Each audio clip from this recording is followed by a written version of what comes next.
Ya hemos dicho esto, la ciencia nos rodea. En todo el territorio de Uruguay la investigación se aplica para mejorar cosas cotidianas, por ejemplo, el agua que bebemos, para sumarse a la batalla global contra otras pandemias, como la tuberculosis, o para expandir fronteras del conocimiento, algo cotidiano en el CEIMBio, que dirige Rafael Radi. También hay ciencia en el fútbol y en los majestuosos estadios que albergan, por ejemplo, las Copas del Mundo. Compartiremos esto y más en los próximos minutos. Bienvenidas y bienvenidos a Sobre Ciencia, divulgando el Uruguay de la investigación y el conocimiento.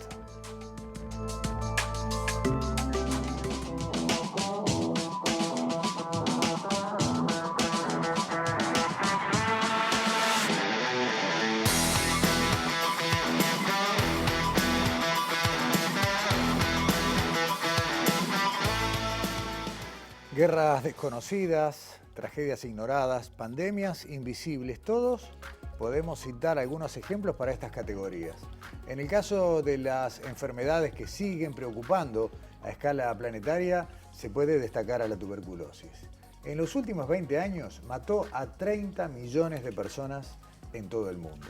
La incidencia estimada por la Organización Mundial de la Salud de tuberculosis para Uruguay es de 35 casos por 100.000 habitantes y esto supera el promedio de las Américas. En el año 2020 murieron aquí 110 personas por esta enfermedad.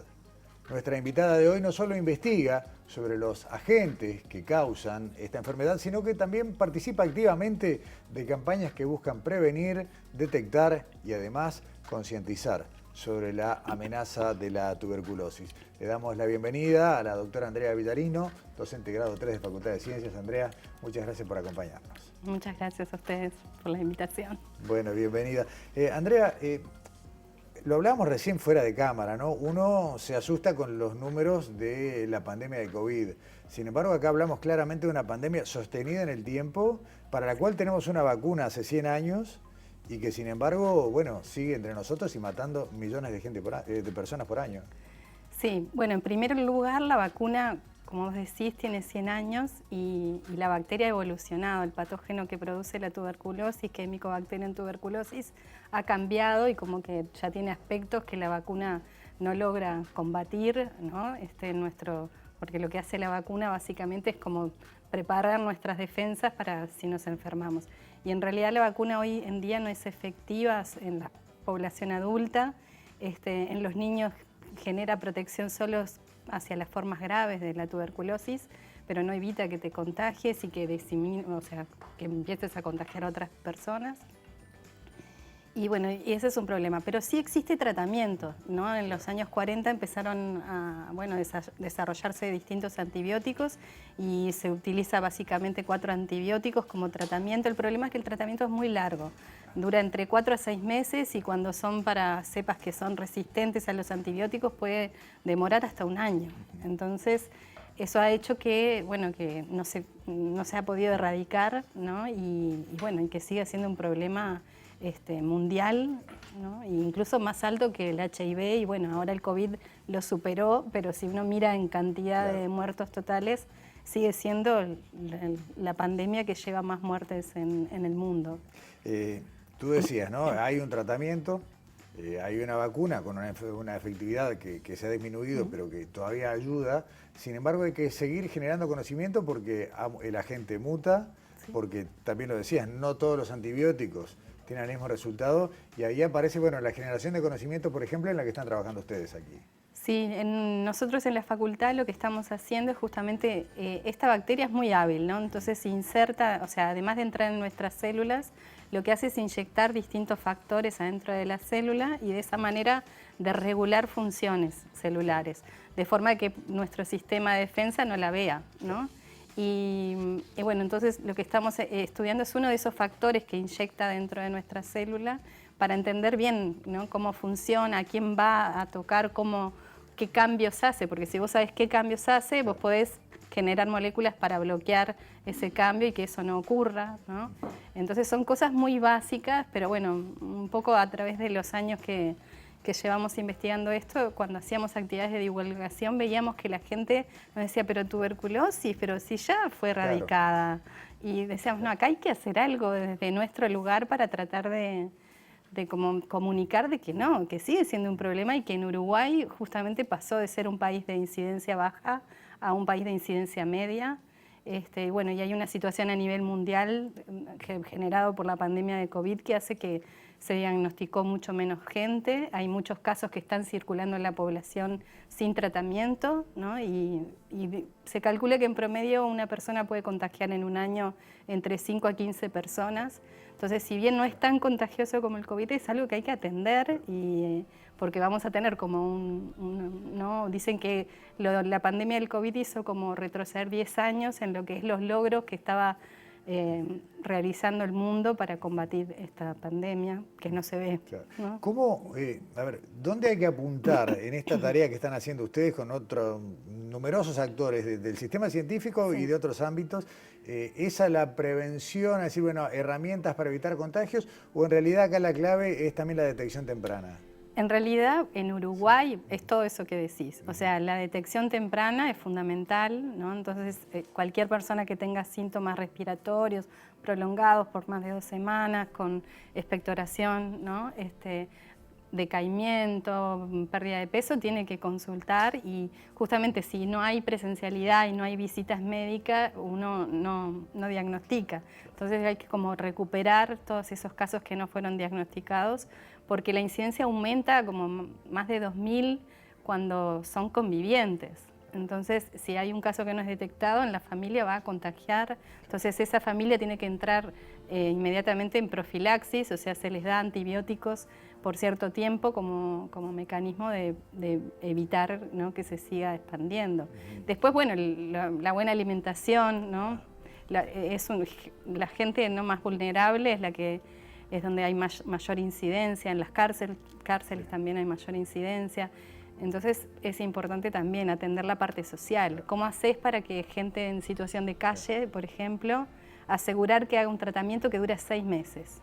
O sea, el seguimiento de esas personas es necesario como articular muchos jugadores para que esto funcione realmente. Y la detección temprana tiene como 2 patas que la hacen imprescindible. Una es, bueno, evitar contagios. Mientras más rápido sepas que tenés una enfermedad, más te cuidás. Pero por otro lado, mejora muchísimo el éxito de los tratamientos, ¿no?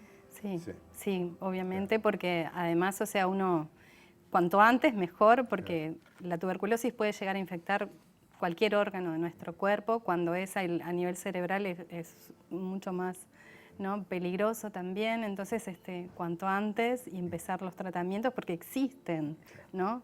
Después, bueno, después hay problemas ligados a la salud general de la población, el tabaquismo, la diabetes tipo 2, ¿no? Hay cosas que ya, bueno, el HIV, ¿no? Todas cosas que puedan debilitar nuestro sistema inmune van a hacer que seamos como un terreno fértil para que la bacteria se active, porque en realidad 1 de cada 4 personas en el mundo está infectada con esta bacteria. Lo que pasa es que la bacteria logra estar como en un estado latente en nuestro organismo y no se despierta si no encuentra como el terreno fértil. O sea, nos bajan las defensas y ahí puede volverse una tuberculosis activa. Ahí está, porque hay un dato que vi que dice que una gran parte de nosotros podemos ser portadores de la gente de la tuberculosis, pero bueno, son pocos los que desarrollan la enfermedad. Sí, 1 cada 4. Y incluso, por ejemplo, ahora yo justo ayer escuché yo soy parte también de la Sociedad Latinoamericana de Tuberculosis, y hicimos como un evento a raíz del Día Mundial de la Tuberculosis, y uno de los expositores de Argentina hablaba de un diagnóstico, ¿no?, que están tratando de desarrollar, que permite diferenciar la forma esta latente de la forma activa, ¿no? Y eso es importante porque, o sea, todo es estimación, ¿no?, que pensamos que 1 de cada 4 es portador, pero es bueno saberlo porque, bueno, frente a una circunstancia... Sí, estás más atento. Ahí, y vamos a compartir imágenes mientras conversamos, toda una serie de actividades de divulgación que se vienen extendiendo a lo largo de los años y que tuvieron un punto de alta visibilidad porque creo que de una u otra manera todos vimos a los cómics de Fran y Coco, Sí. ¿no? que en definitiva fueron una gran herramienta para llevar a mucha gente el conocimiento, pero además tuvieron actividades públicas hace muy poquito, para el 24 de marzo Sí. hicieron actividades en Ciudad Vieja. A ver, ¿de qué se trata todo esto? Bueno, en realidad con eso que yo te decía, de que Sí. veíamos en los distintos eventos que se hacían en la facultad o en la intendencia, ¿no? de mostrar la ciencia que hacemos a la comunidad, yo me encontraba siempre con este discurso de que la tuberculosis ya fue, que no es un problema, y yo decía, no, pero no puede ser que este discurso se siga repitiendo, ¿cómo hacer? Entonces me pareció genial el grupo de Comibacterias. Yo dije, tengo que contactarlos para tratar de que nos ayuden. Y bueno, primero fue a través de un proyecto ANI Claro. que recibimos para investigación, para el proyecto de tuberculosis. Y bueno, y usamos parte del dinero para hacer el primer cómic, que en realidad trataba de contar un poco qué es lo que nosotros estudiamos. Entonces, bueno, este factor que inyecta la bacteria, en realidad en el cómic viene a ser como un pendrive que la bacteria conecta en la cámara de la cárcel como para hackear y poder comerse toda la comida de la cárcel, que vendría a ser como nuestra célula humana, y poder como empezar a duplicarse. Y eso fue como el mensaje así general del primer cómic. Y el segundo, en realidad, yo soy parte de una huerta comunitaria desde hace ya 2 años, que justamente se desarrolla en el patio Mainumbí, en la Ciudad Vieja, y dije, bueno, este es como un lugar que es ideal, ¿no?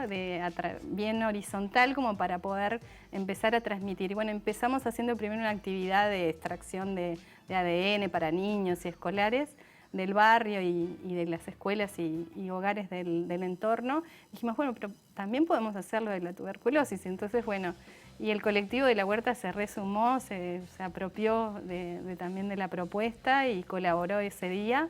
Y bueno, como que mezclamos un poco todo, tratar de que no fuera como desde una pandemia, hablar de una pandemia en otra pandemia, ¿no? Era como... Claro, no tanto bajón. Era un bajón. Claro. Entonces dijimos, bueno, el año pasado la vacuna cumplió 100 años y bueno, hay que pensar que las vacunas no son para siempre, hay que tratar de seguir, ¿no?, desarrollando nuevas.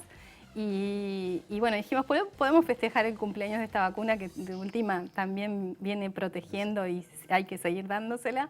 Y bueno, y contar a través del cómic un poco la situación mundial de la tuberculosis, ¿no? Está bueno. El patio Mainumbí es en Peatonal Sarandí, entre Zabala y Alzheimer, Sí. y es un lugar precioso de la Ciudad Vieja. Muy lindo.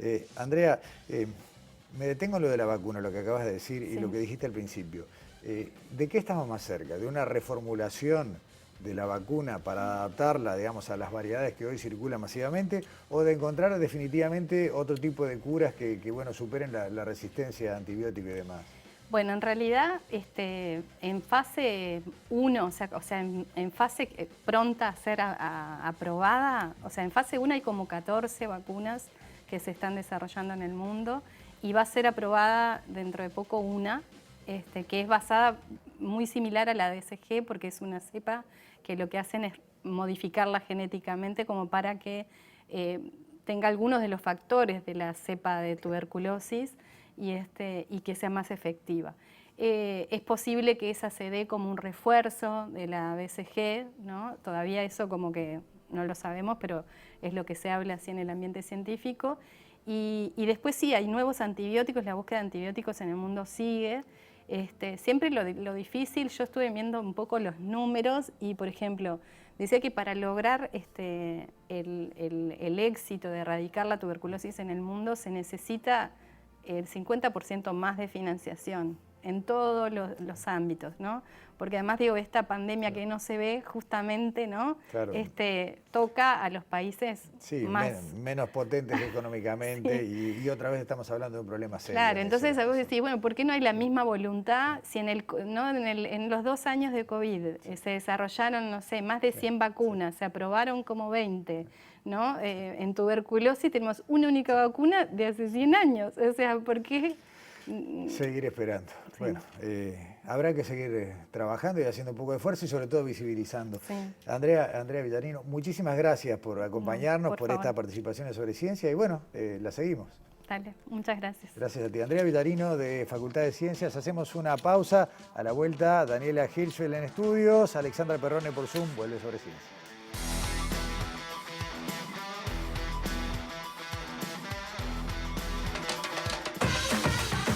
Presentó Montevideo Shopping. Siempre contigo.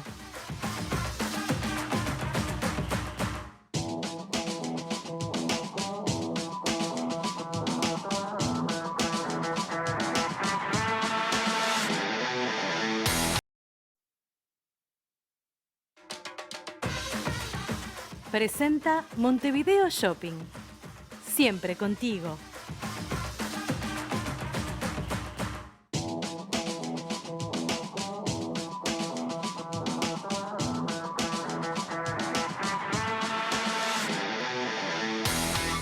En el programa de la semana pasada, el primero, el COVID nos restó en estudios la presencia de Daniela Hirschfeld y permitió que aquí estuviera Alexandra Perrone. Esta semana el virus ha cambiado de barrio y es Daniela la que nos acompaña en estudios. ¿Cómo andás, Daniela? Bienvenida al estudio de TV Ciudad. Buenas noches a todos. Para que no digan que con Alexandra no nos coordinamos, Exacto. ¿no? Aquí estamos, una vez una vez la otra. Yo recuperada, Alexandra, lamentablemente Sí. ahora con COVID. Cursando, todavía cursando. Y a través del Zoom entonces, Alexandra Perrone, ¿cómo está esa cuarentena? Bienvenida a Sobre Ciencia. Hola, ¿cómo están, compañeros? ¿Cómo están? Buenas noches para todos. Bien, por suerte, bien por acá. Bueno, me alegro. Como decía Daniela, coordinándonos. Alexandra, mirá el pie, ¿no? Cuando uno se siente afiebrado, con malestares respiratorios, suele tomar mucha agua. Estás tomando agua con confianza, supongo, a partir de lo que ha sido el informe que preparaste para hoy. Por supuesto, sí, mucha agua como se indica, y siempre, en realidad, siempre es bueno tomar muchísima agua. Y bueno, vos lo decías al comienzo del programa, Gustavo, siempre hablamos de que la ciencia está en todos lados, nos rodea en nuestra vida cotidiana. Y bueno, quisimos mostrar cuánta ciencia hay atrás del proceso de potabilización del agua, justamente. Y para eso fuimos hasta la planta potabilizadora, allí en Aguas Corrientes, la planta potabilizadora de OCE, en el departamento de Canelones. Y justamente esta planta es una de las principales de OCE porque es la que abastece de agua potable a toda la zona metropolitana, aproximadamente a 1.700.000 personas. Y bueno, es una planta que bueno, justamente es lo que se llama de tratamiento convencional de aguas superficiales. En este caso toma el agua de la cuenca de Santa Lucía, de allí más precisamente del lago de la presa de Paso Severino. Y bueno, hay mucha ciencia atrás de ellos, hay biólogos, hay ingenieros químicos, hay ingenieros. Y bueno, estuvimos hablando con el ingeniero Fernando Lima, él es subgerente de producción de la planta de Aguas Corrientes, está a cargo de la planta y también de lo que es el sistema potable del sistema metropolitano. Muy bien. Estuvimos también hablando con la ingeniera química Mariana Brusoni, y que es jefa de la parte de tratamiento del agua, y también con María José de Ambrosis, que es la jefa del laboratorio físico-químico allí en Aguas Corrientes. En este primer tape, les cuento rapidito, nos cuenta qué tipo de análisis se realizan, cómo se monitorea el agua en cada una de las etapas del proceso de potabilización. Nos cuenta también con qué normas UNIT se rigen. Y bueno, nos explican en el primer tape todos estos detalles. Lo vemos en la primera parte del informe.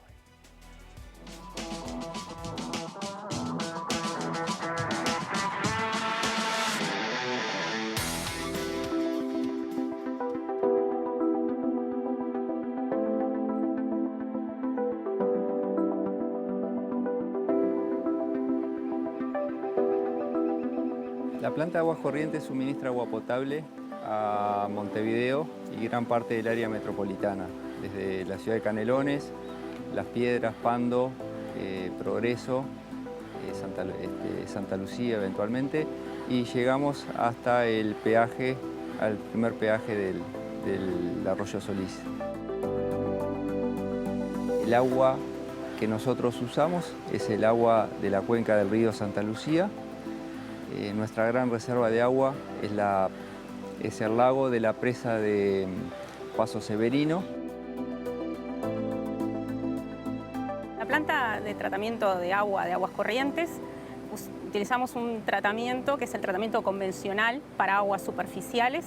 Bueno, y el proceso de tratamiento consiste, entra el agua bruta, viene la coagulación, luego la floculación, la decantación, una interoxidación, la filtración, la desinfección y ahí va al depósito de donde toman las bombas que van a trasladar el agua hacia Montevideo. El agua potable está definida por la norma UNIT 833 de calidad de agua en base a lo que establece el Decreto Bromatológico Nacional. Esa norma UNIT nos da parámetros de análisis para el agua para definir un agua es potable si cumple con esta norma, que es la norma UNIT 833.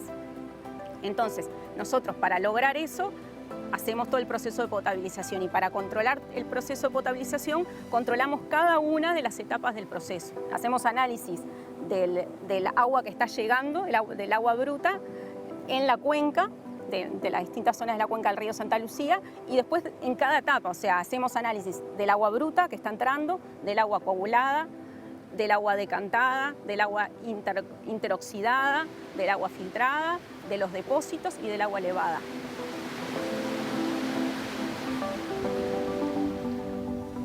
Estamos en el laboratorio de aguas corrientes. En este laboratorio se realizan análisis físico-químicos, bacteriológicos y sensoriales.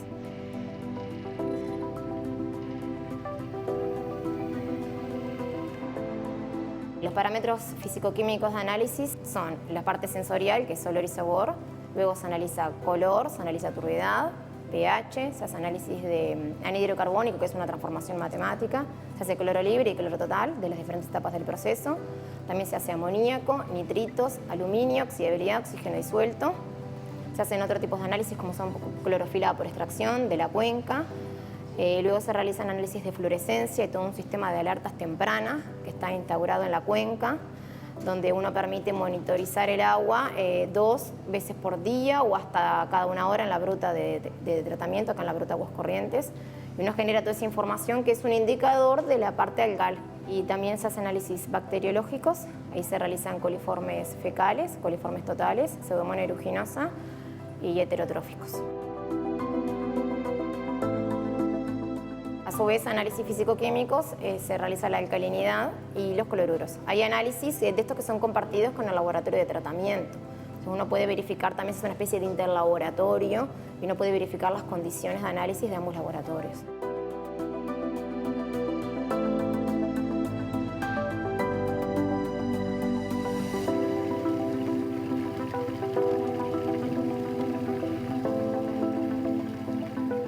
Daniela, Alexandra, yo creo que es fundamental que la gente sepa qué es lo que pasa con el agua hasta el momento en el que sale por la canilla, porque vivimos rodeados de mucha información que no tenemos ni siquiera elemento para saber si es fake o es verdadera, ¿no? Y por ahí creo que fue el trabajo de Alexandra, lo que estamos viendo y lo que sigue.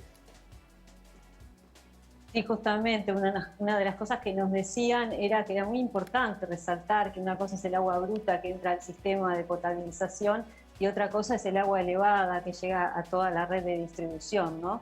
Y bueno, nos cuentan en el próximo tape que nos decía Fernando que es importante que vos se cuenta con una reserva de agua, nos puso como ejemplo el arroyo Canelón Grande, porque bueno, hay que de alguna manera garantizar la cantidad de agua que necesita esta planta durante todo el año, ¿no?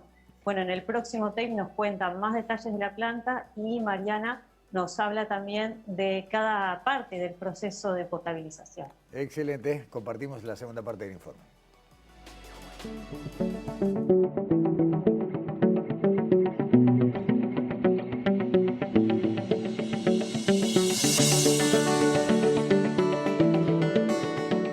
La planta nuestra es una planta muy grande, utiliza mucha energía eléctrica, ya que para elevar el agua a Montevideo hay que bombearla a una presión relativamente alta, con lo cual la planta de Aguas Corrientes es el principal consumidor de energía eléctrica de UTE, sacando las papeleras, pero las papeleras producen su propia energía, y estamos conectados a la red de 150 kilovoltios directamente alimentados desde las represas.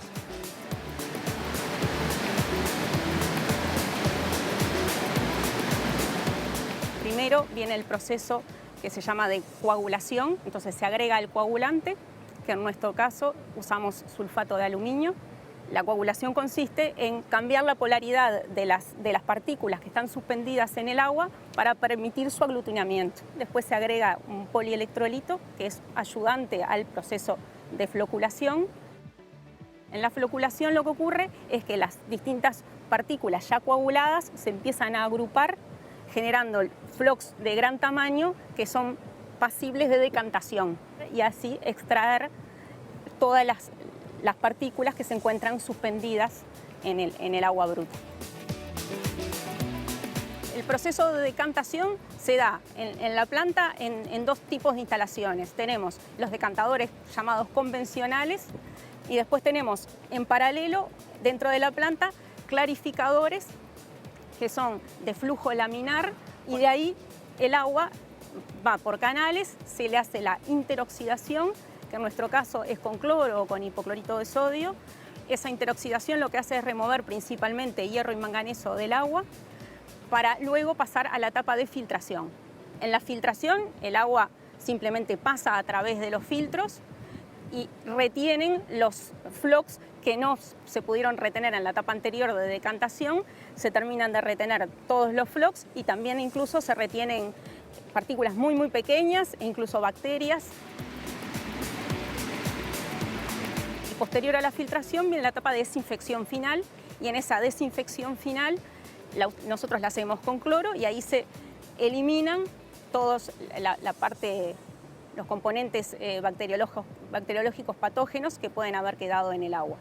Y ahí ya va al depósito de agua filtrada, desde donde toman las bombas para elevar el agua hacia Montevideo.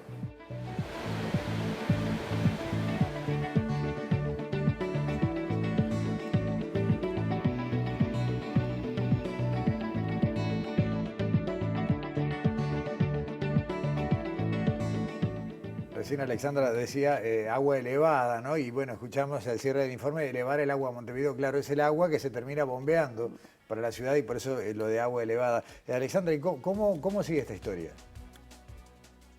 Bueno, Mariana nos contaba justamente que hay muchísimos biólogos, que hay dos tipos de laboratorio allí en la planta potabilizadora y bueno, en el próximo tape también nos explica que los productos químicos que se utilizan.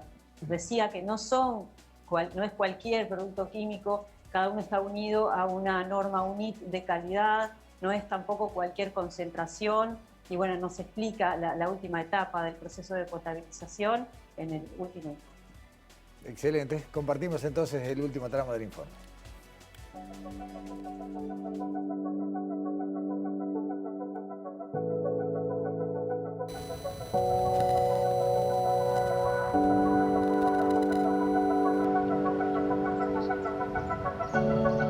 Los productos químicos que son de uso frecuente, los que sí o sí se utilizan todos los días, porque si no, no hay potabilización, son sulfato de aluminio, polielectrolito y cloro. Después están los productos químicos como la soda o el ácido sulfúrico, que son necesarios para mejorar el proceso. Y después, en el caso de presencia de olores o sabores, o que sepamos que hay algún otro contaminante que pueda existir en el agua cuando ingresa, utilizamos carbón activado en polvo para eliminar, por ejemplo, si existieran plaguicidas, si hay olor a sabor o si hubiera alguna toxina.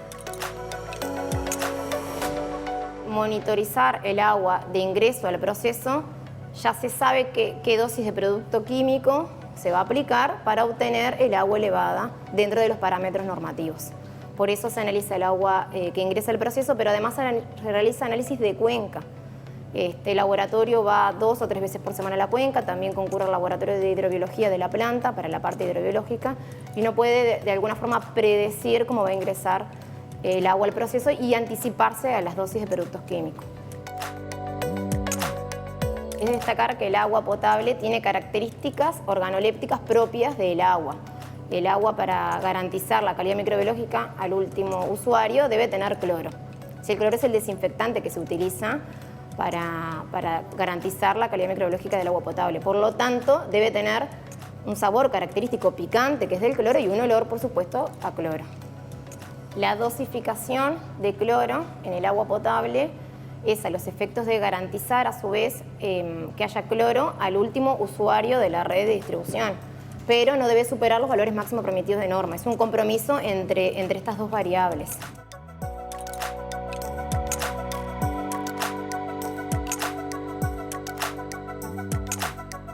Otro aspecto importante de la planta es que el funcionamiento de 24 horas bombeando hacia la red implica que hay que estar continuamente monitoreando el estado de la red para definir en qué momento hay que eventualmente aumentar la cantidad de bombas que están en funcionamiento, en qué momento hay que ajustar los niveles de los tanques del Cerrito, por ejemplo.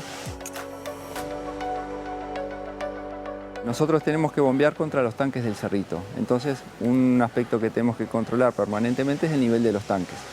Ese nivel va cambiando en función de la hora del día, de la demanda, del clima. Y lo mismo pasa, por ejemplo, en el sistema que atiende la parte oeste de la ciudad o lo que atiende la parte este de la ciudad. Entonces, en función de presiones, niveles, caudales, se van ajustando las bombas que hay que hacer funcionar acá en la planta.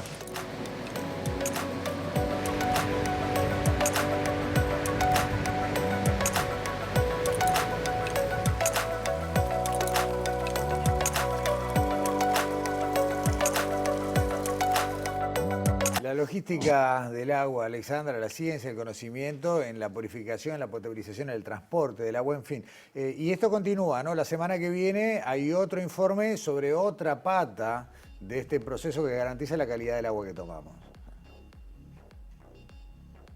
Sí, así es, Gustavo.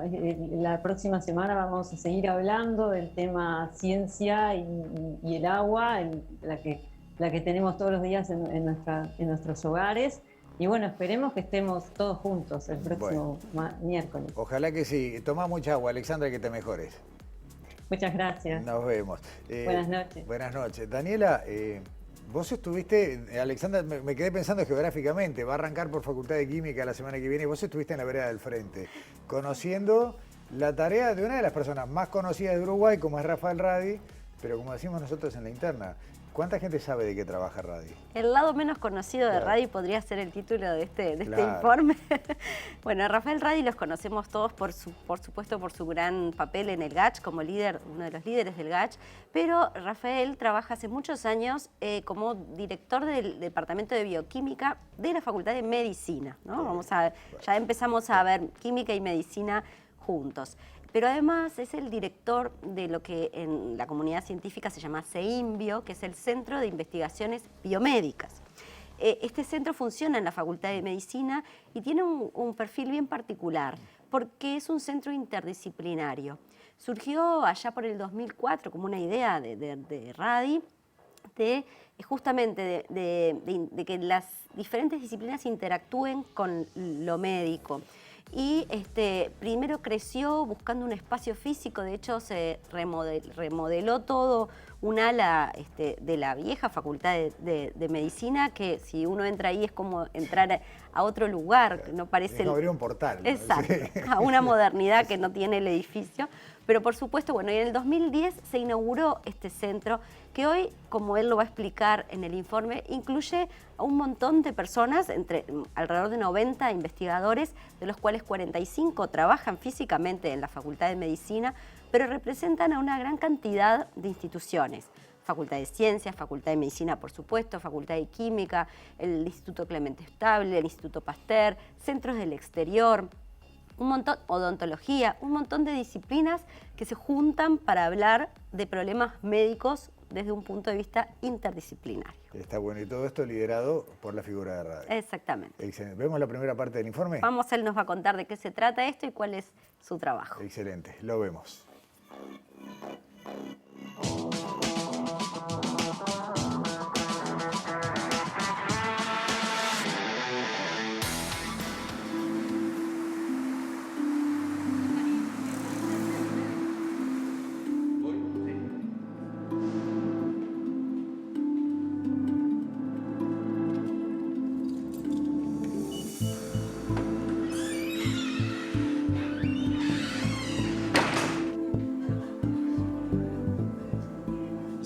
lo que fue construyendo a lo largo de los años fue un lenguaje y una praxis interdisciplinaria. Y eso tuvo que ver con una maduración de los investigadores que forman parte del CEIMBio, la necesidad de abordar problemas médicos y de salud con abordajes que trascendieran la disciplina bioquímica y que se enriquecieran con el aporte de otras disciplinas, pero algo muy importante que es la generación de un lenguaje compartido, que cuando alguien desde la química presenta algo en el CEIMBio, el CTIsta, el intensivista lo entienda, y cuando un médico internista plantea algo en relación a una investigación clínica, la gente que trabaja en el área de la bioquímica básica también lo entiende. La construcción de ese lenguaje interdisciplinario nos llevó varios años.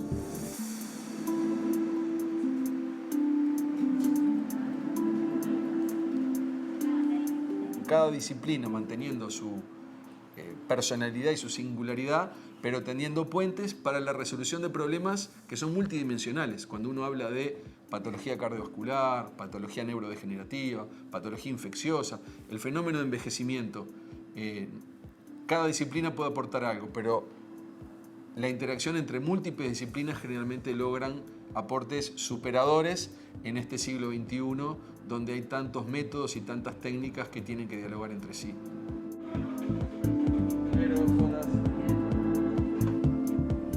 Y algo que es muy importante, esta es una red abierta que lo que tiene como condición son dos cosas principales: la calidad académica y la buena onda.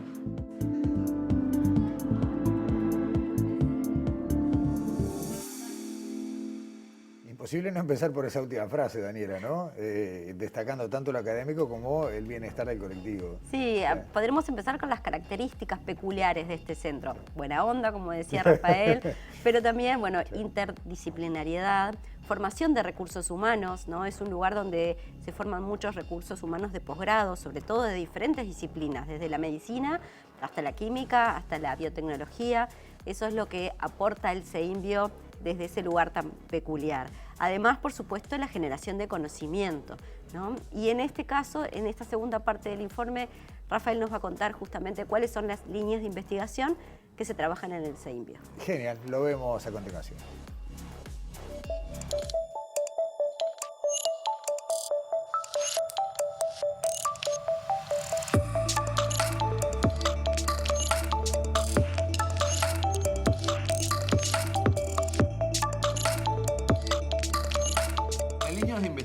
Que nosotros tenemos planteadas, para mencionar algunas, por un lado tenemos desde el área más básica y más química, el desarrollo de métodos analíticos, métodos de detección, generación de moléculas que nos permiten visualizar fenómenos biológicos, y hay un área del CEIMBio liderado por las doctoras Castro, Casina y Quijano, que tienen interfase con el área de pediatría y el BPS en relación a las enfermedades mitocondriales, que son enfermedades congénitas de los niños. Hay todo un desarrollo que se ha hecho por ahí, de las interacciones con otros grupos.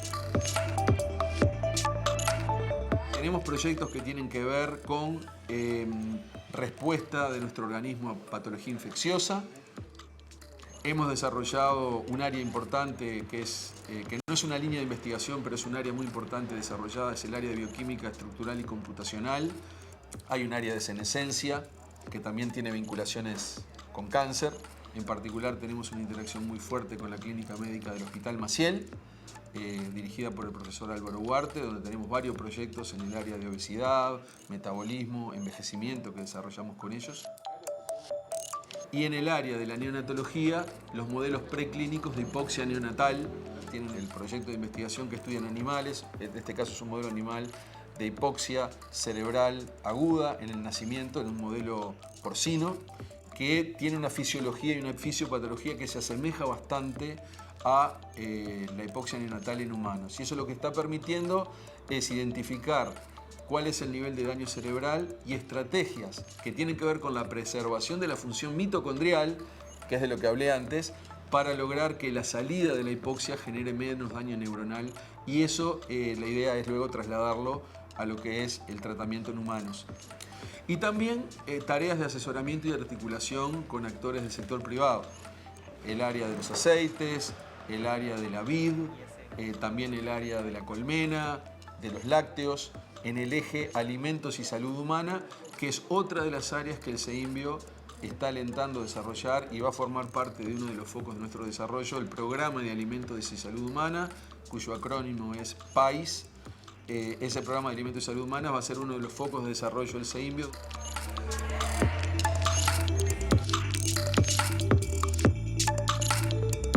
Hablando de fútbol, te diría que juegan en toda la cancha, Daniela, ¿no? Porque la verdad el abanico es gigante. Es muy grande, y así forma a los recursos humanos en esa interdisciplinariedad y en esa variedad de perfiles y de enfoques. Como él contaba, el CTIsta vinculado con el químico, ¿no? Me parece que eso es lo más fascinante de este CEIMBio. Y para conocer un poquito más, invitamos, además de Rafael, invitamos a dos investigadoras que trabajan en el CEIMBio, que nos cuentan un poquito qué hacen y que nos cuentan en realidad qué es para ellas el CEIMBio. Vamos a hablar con Jennifer Martínez y Lucía Piacenza. Y después le preguntamos a Radi un poquito cuál es el futuro de este CEIMBio, que seguramente tiene muchos planes. Bien, bien, vemos la última parte del informe.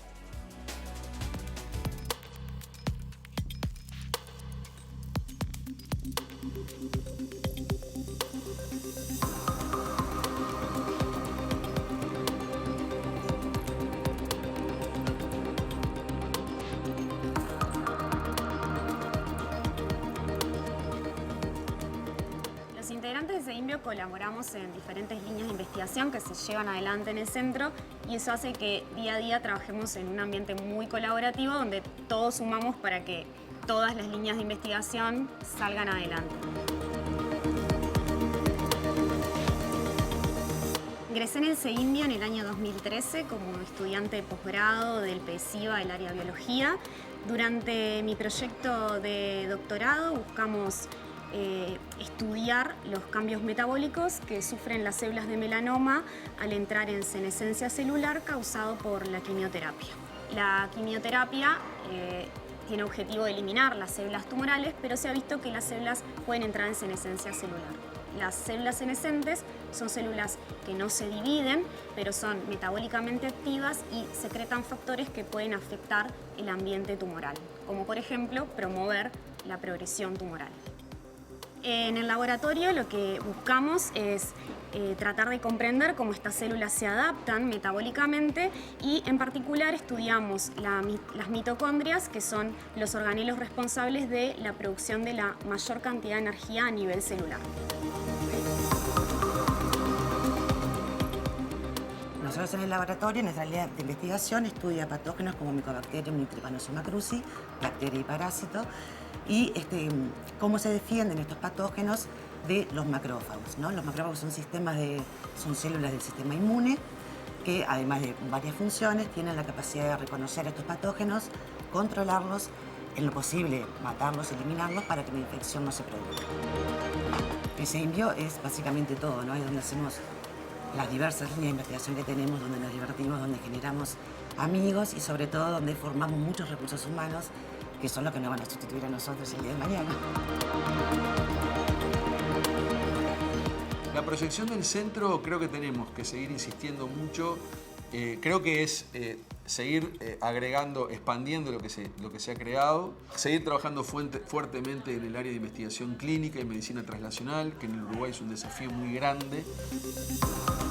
Luego está todo el área esta que comentaba del Programa de Alimentos y Salud Humana, que ahí convoca desde la gente que hace ingeniería y química de alimentos hasta lo que pueden ser el aporte de componentes de la alimentación en la promoción de salud y en la prevención de enfermedades y en estos fenómenos que tienen que ver con obesidad, diabetes, hipertensión, fenómenos metabólicos, con el objetivo de que un país productor de alimentos mejore la investigación en el impacto de esos alimentos sobre el fenómeno salud de la enfermedad y el propio proceso de envejecimiento, y seguramente implique que la red esta aumente, ¿verdad?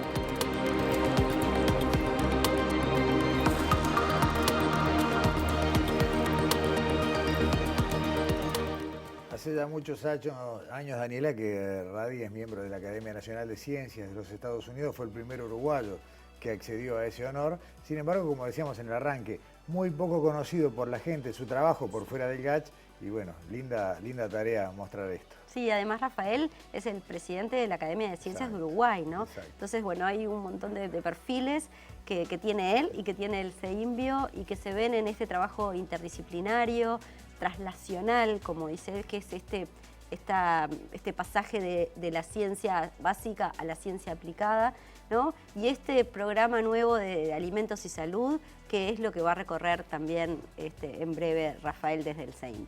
Excelente. Daniela, bueno, muchas gracias. Nos vemos la semana que viene. Esperemos vernos los tres la semana que viene. Ojalá que sí. Nueva pausa, volvemos con el tramo final de Sobre Ciencia. Clasificamos a Qatar y les vamos a mostrar estadios donde tal vez juegue la Celeste, pero ya jugó la Celeste.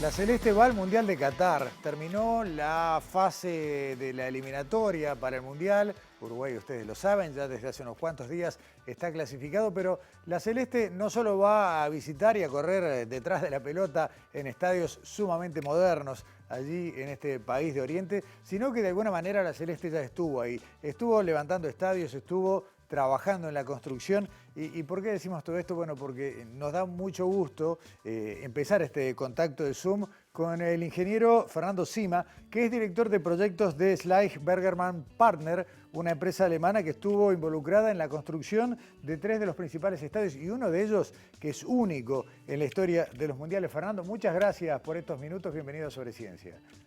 Gracias a vos, gracias por la invitación. Un placer. Fernando, ustedes como empresa y tú personalmente estuvieron trabajando, involucrados, y un montón de veces estuve en Qatar, en la construcción de los estadios Al Tumama, Al Bayt y fundamentalmente esta cosa única que es el 974. Sí, en la empresa tuvimos la posibilidad de participar, de ser los proyectistas de la estructura de 4 de los estadios, participar en otro como especialistas en la estructura móvil de la cubierta, y yo personalmente participé en 3 de ellos, en 3 estadios como tú ya mencionabas, el de Al Bayt, Al Tumama y el 974. Está bien. Omití decir, pero no me quería detener mucho en eso, que ya en tiempos anteriores estuviste involucrado en la remodelación del Maracaná, por ejemplo, y no es nuevo, digamos, tu cercanía con este tema de los grandes coliseos de esta época. Sí, comencé trabajando en esta empresa en Brasil para los estadios de la Copa y más específicamente también para los estadios de los Juegos Olímpicos en Río. Ahí comenzó un poco, ya tenía algo de experiencia también, pero ahí comenzó mi experiencia con Schleich Bergermann Partner. Antes de ir a Qatar y continuar con los estadios para Qatar que recién mencionábamos. Yo me voy a detener bastante en esta conversación en el último estadio que mencionamos, el 974, porque ya no es solamente un lugar ultramoderno donde uno puede ver su deporte favorito, en este caso el fútbol, sino es una materialización de conceptos que yo la verdad que no estoy muy familiarizado. Arquitectura azul, arquitectura verde, sostenibilidad llevada a su mayor expresión y la solución de un problema que hemos visto en muchos países, esos estadios que después quedan y no se usan. Exactamente, sí. Uno de los problemas que siempre ocurre con estos eventos es que se tienen que construir estadios, por ejemplo, para la Copa del Mundo, 7, 8, en el caso de Brasil, 2 estadios, y lo que se busca siempre es que sean estadios que luego se utilicen, que no, las ciudades que son sedes no quieren quedarse con un estadio que luego es un elefante blanco, que está subutilizado o inutilizado. Con algunos casos concretos típicos son el Nido de Pájaros en Beijing o el Estadio Olímpico de Montreal, ¿no? que han dado más problemas y han sido un elefante blanco que nunca se ha utilizado realmente. Todas las ciudades que son sede ahora quieren evitar ese problema, y está también el tema de la sostenibilidad, que cada vez es más importante. Hoy en día es algo fundamental a tener en cuenta cuando se diseña. Aquí la cuestión fue resolver un problema. Qatar ya tenía en proyecto y en desarrollo 7 de los estadios para la Copa del Mundo. Le faltaba un estadio para cumplir con los requerimientos de FIFA del mínimo número de estadios. Y se buscó una solución que es muy innovadora, que nunca se ha hecho antes, que es un estadio completamente desmontable, que luego de la Copa del Mundo se va a desmontar. De la forma que fue planificado, permite que se pueda reutilizar completamente en otro lugar. Se desmonta completamente y se lleva a otro lugar, o inclusive se puede reutilizar como, digamos, partir en diferentes venues para otros, para tener un número más grande de venues. Por ejemplo, es un estadio para 40.000 personas, pero se puede llegar a dividir en un estadio de fútbol para 20.000, en un estadio de tenis para 10.000, y así sucesivamente. Entonces está planificado de esa manera desde el comienzo. Entonces, desde el punto de vista de la sostenibilidad, es el paradigma de la sostenibilidad con el reuso, por la reutilización de las estructuras. Y esto no ha sido, que estadios o estructuras modulares se han planificado durante mucho tiempo a menor escala, y es algo que se conoce bastante, pero al nivel de estos eventos y a nivel de la Copa del Mundo específicamente nunca se había hecho. Un estadio de esta magnitud completamente desmontable es la primera vez que ocurre. Inclusive es una patente hoy en día que tenemos en Slagbergerman, junto con los arquitectos que desarrollaron la idea de Sándwich de Barrio, un estudio español, con el que trabajamos bastante. El estudio español, ustedes desde Alemania, el montaje en Qatar, lo estamos viendo en imágenes, y el hecho, además de irlo pintando de distintos colores cada módulo, hace que uno no pueda evitar pensar en un estadio de Lego, ¿no? Sí, es un Lego gigante, básicamente. Si te imaginas, la estructura fue construida, la estructura metálica que ves ahí fue construida en Vietnam completamente. Los contenedores, todo el programa arquitectónico dentro del estadio, que es sumamente complejo. Un estadio para la Copa del Mundo es sumamente complejo arquitectónicamente como programa. Todos los programas se resolvieron con contenedores estándar de tráfico marítimo adaptados, ¿sí? Y se fabricaron completamente en China. Tanto la estructura como los contenedores se planificaron de manera que se puedan montar. Lo que se hizo únicamente en Qatar fue montarlo. Eso, desde el punto de vista de la sostenibilidad, toda la fabricación de la estructura fue hecha en fábrica, lo que quiere decir que no hay desperdicio. Aparte de la sostenibilidad está en que no hay desperdicio durante la construcción, lo que ocurre normalmente en la construcción tradicional, donde tenés hormigón, donde tenés acero y hay mucho desperdicio. Pues ahí se logra una optimización en ese sentido, y además se desarrolló el proyecto de manera de cumplir con los más altos estándares de sostenibilidad desde el punto de vista de certificación. Fernando. Sí, perdón. No, te escucho. Lo que se hizo luego fue simplemente montar ese Lego gigante en el lugar final, en Qatar. Y la idea es que después de los 6 partidos que va a ser sede, se desmonte y, ya te digo, se resolverá. Y la sostenibilidad que tiene este estadio, que se verá inclusive dependiendo del número de reusos que tenga el estadio, pues la huella de carbono será cada vez menor, ¿no? Está bueno. Fernando, vos eras habitué del Ámsterdam en tus años montevideanos. ¿Qué puede pasar si ves que en alguno de los estadios en los que estuviste involucrado termina jugando Uruguay? Bueno, sería una emoción muy grande, ¿no? Ya me pasó que lo vi jugar a Uruguay en Maracaná en el 2014. Lamentablemente perdimos, pero sería una emoción muy grande, porque inclusive en estos estadios le dediqué muchísimo tiempo allí en el lugar. Por ejemplo, pasé 4 años trabajando en el estadio de Al Bayt, que es el estadio que es bastante conocido ya. Fue inaugurado en noviembre pasado para la Copa Árabe, y será sede del partido inaugural y sede de una de las semifinales. Bueno, sería verlo por lo menos en esa semifinal a Uruguay jugar, sería algo muy, muy emocionante, ¿no? Y bueno, ¿quién te dice? Fernando Sima, muchas gracias por estos minutos, por este contacto, que en una hora bastante tardía allí en Berlín. Y bueno, ojalá que la próxima nota sea porque estrenó la Celeste el campo de juego. ¿Quién te dice? ¿Quién te dice? Ojalá que sí. Muchas gracias y buenas noches. Gracias a ti. Chao. Hasta luego. Y bueno, cerramos Sobre Ciencia de hoy, que quisimos sumarnos, ¿no?, a esta alegría que tenemos todos por volver a la cita mundialista, pero vamos a irnos como comenzamos, hablando de tuberculosis. Vamos a compartir un video que se produjo en el Institut Pasteur de Montevideo y describe el trabajo de los investigadores Joaquín Hurtado y Gonzalo Greif sobre un proyecto de investigación que busca detectar mejor las variantes de la bacteria que causan la tuberculosis. Muy claro, muy comprensible. Nos vamos con esto y nos vemos la semana que viene.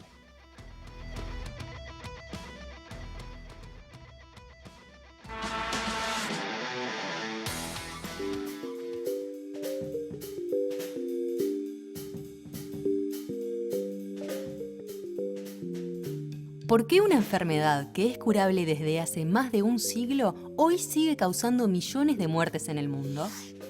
Eso sucede con la tuberculosis, una infección respiratoria que en Uruguay afecta a unas 1000 personas cada año y provoca la muerte de unas 100 anualmente. ¿Y qué puede hacer la ciencia hoy para combatirla? La tuberculosis es causada por una familia de bacterias llamadas Mycobacterium tuberculosis, que se transmite cuando una persona sana inhala los aerosoles que genera una persona enferma cuando habla, tose o canta. Ya hay registros de tuberculosis desde la antigua Grecia, pero fue en 1884 cuando el médico Robert Koch identificó la bacteria causante y permitió el desarrollo de tratamientos antibióticos. También llevó en 1925 a la creación de la vacuna BCG, la primera y única que previene la tuberculosis.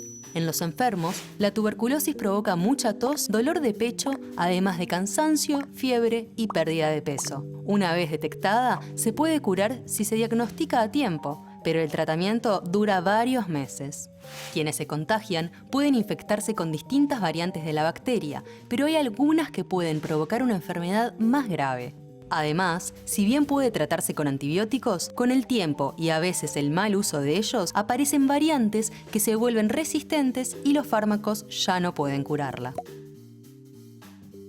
Por eso, el Institut Pasteur de Montevideo, junto con la Comisión Honoraria para la Lucha Antituberculosa y Enfermedades Prevalentes, llevaron adelante un proyecto para desarrollar un nuevo método que permite conocer qué variante es la que afecta a la persona que sufre de tuberculosis e identificar si puede curarse con los antibióticos que se usan habitualmente o se requieren otros específicos. El nuevo método se basa en analizar material genético de la bacteria del paciente y compararlo con el genoma de las diferentes variantes de bacterias para saber cuál es. Para poner a punto este método y conocer la situación de la enfermedad en una de sus poblaciones más vulnerables, los científicos estudiaron 60 personas con tuberculosis en las cárceles de Uruguay. Mediante el análisis, encontraron que en estos pacientes predomina una variante de la bacteria que casi no está presente en la población general. De este modo, conocer cuáles son las variantes que circulan en nuestra población es muy importante para ayudar a definir políticas sanitarias, controlar la transmisión de la enfermedad y monitorear resistencia de fármacos.